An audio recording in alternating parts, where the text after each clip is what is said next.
Егер сіз жарық жылдамдығымен қозғала алсаңыз, сіз жерді бар болғаны 1 секундта 7-5 рет айналып шығасыз. Бірақ ең қорқыныштысы, бұл кезде уақыт сіз үшін басқаша өтеді. Иә. Сіз болашаққа саяхаттай аласыз, жарық жылдамдығы секундына 300 км.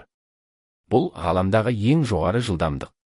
Осындай жылдамдықпен қозғалған кезде, тек қана кеңістік емес уақыттың өзі өзгере бастайды. Бұл құбылысты алғаш рет ұлы ғалым Альберт Эйнштейн дәлелдеді. Оның салыстырмалылық теориясына сәйкес, жылдамдық артқан сайын уақыт баяулайды. Бұл дегеніміз, сіз неғұрлым тез қозғалсаңыз, соғұрлым сіз үшін уақыт баяу өтеді. Мысалы, ғарышкерлер халықаралық ғарыш станциясында жүргенде, олар жердегі адамдарға қарағанда сәл баяу қартаяды. Себебі олар секундына 28,000 км жылдамдықпен қозғалады. Бұл айырмашылық өте кішкентай, бірақ ол нақты бар. Елестетіңіз, сіз жарық жылдамдығына жақын жылдамдықпен 5 жыл саяхаттадыңыз. Сіз үшін тек 5 жыл өтті. Бірақ жерде 50 жыл өтіп кетуі мүмкін. Сіз қайтып келгенде бәрі қартайған болады. Ал сіз жоқ. Бұл болашаққа саяхат. Қара құрдымның жанында уақыт одан да баяу өтеді.